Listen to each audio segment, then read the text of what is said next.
Salam. Mən bu mövzuda bir dəfə çıxış eləmişdim. Tamaşaçılar da yaxşı qarşılamışlar. İndi yenə də elə bil həmən mövzuda boğulanlar haqqında danışmaq istəyirəm.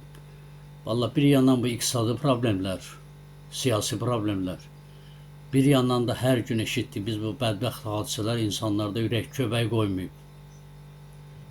O günlərdə 4 cavanın dənizdə boğulması, ondan sonra bir ailənin, bir üç üzvünün, ata, qız, oğul Ağdamda boğulması, bugün yenə Həkəri çayında bir nəfərin boğulması, bu millət boğula-boğula gedir. Onsuz da iqtisadi problemlər insanları boğur. Bir yandan da bu çimərli sezonun gəlməsi, bilmirəm, bu Azərbaycan xalqı üzə bilmir, nədir? Ya çinməyə yer tapmırlar. Vallahi adam danışmağa söz tapmır. Mən başıma gələn bir əhvalatı danışmaq istəyirəm. 1981 ya 82-ci il idi. Mənim bir xalam Nərimanabad qəsəbəsində, Sarıda, Lənkəranın Nərimanabad qəsəbəsində yaşayırdı. Oradan Nərimanabaddan dənizə çıxış var. Böyük bir kanal gedir. Balıqçı gəmilər həmən kanalla demək dənizə çıxırlar. Sahil 1-2 metr dayazdı, amma biraz addım atsan, qabağa gedirsən, həddindən artıq dərindir. Gəmilər üçün qazıblar, həddindən artıq dərindir. Mən də həmişə oraya çimməyə gedərdim və kanalı üzərdim o başı, yenə qayıdıb gələrdim. Kanalın da eni hardasa mən biləni 40-50 metr olar. Bir dəfə xala uşaqları, oğlanlı, qızlı, hamımız yığılıb getdik. Bakıdan gələnlər də var idi. Mən gördüm, onlar söhbət edirlər qum üstündə. Mən üzdüm o tərəfə. Üzdüm, qaydanda hardasa yolumun ortasında uzaqdan gördüm ki, oğlan batır. Adını çəkmirəm, indi bu yaşlı adamdır, nəvə yəsidir, onda məndən kiçik idi, bir neçə yaş kiçik idi. Batıb çıxır, boğulur. Sahildə də xala uşaqlarının heç birinin buna fikri yoxdur, əhəmiyyət vermirlər. Və yorğun olmağıma baxmayaraq çalışdım ki, sürətlə üzüm ona çatdım. Və mən ona çatan kimi o mənim başımdan bastı. Mən getdim suyun altına. Təzədən yenə qalxanda yenə başımdan bastı. Boğulan adam, deyirlər, saman çöpündən yapışar. Nəyə gəldi əl atır? Kim deyir ki, adamın, boğulanın başından tutmaq lazımdır, nə bilim, qolundan tutmaq lazımdır. Bunlar hamısı yalan söhbətlərdir. Mən suyun altında ani olaraq fikirləşdim ki, ikimiz də boğuluruq. O anda gözümü açdım, bulanıq da olsa suda onun ayaqlarını tutdum. Ayağını tutdum və suyun altı ilə üzməyə başladım. O qədər üzdüm ki, gəlib ayağım quruya dəydi. Və çıxartdıq və suyu bədənindən çıxartdıq, nəysə. Yəni demək istəyirəm ki, bu boğulma anı ki var, Allah heç kimə qismət eləməsin, o anı mən yaşamışam. Onda ani olaraq düşünmək və qərar qəbul eləmək lazımdır. Boğulanın ayağından tutub sürmək lazımdır, üzmək lazımdır.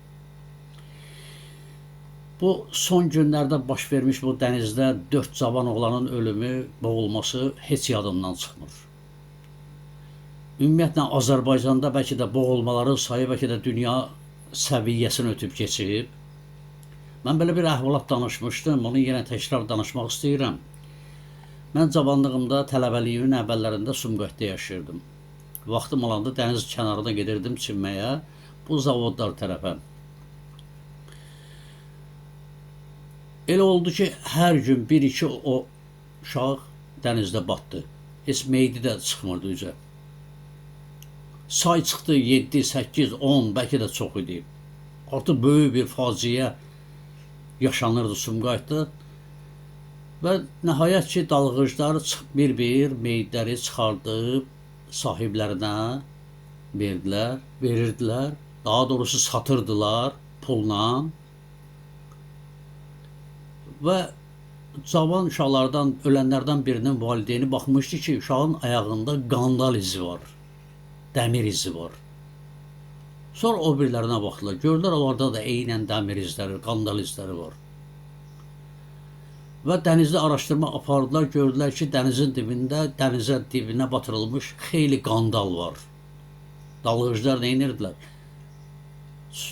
Dənizdə çimən uşaqları bir-bir dartıb basırdılar dənizin altına, ayaqlarını keçirirdilər qandala və beləliklə 3 gündən sonra, 5 gündən sonra meydiyəsindən pullarını alırdı, gedib oradan açıb gətirirdi. Bu baş verib 70-ci illərin axırlarında, 79-dur, bəlkə də 80-dir. Və o Sumqayıtda, ümumiyyətlə Azərbaycanda böyük bir çaxnaşmaya səbəb oldu bu hadisə. Böyük bir məhkəmə prosesi oldu. O məhkəmələrdən birinə deyəsən mən də getdim. İnsan əlindən yer yaman yox idi. Mən gözləyirdim ki, Sovet dövrüdür. O adamların heç olmasa 3-ünə 5-ünə güllələnmə verilər. Çünki bunlar xeyli insan qətl eləmişdilər. Cavan uşaqları qətl eləmişdilər.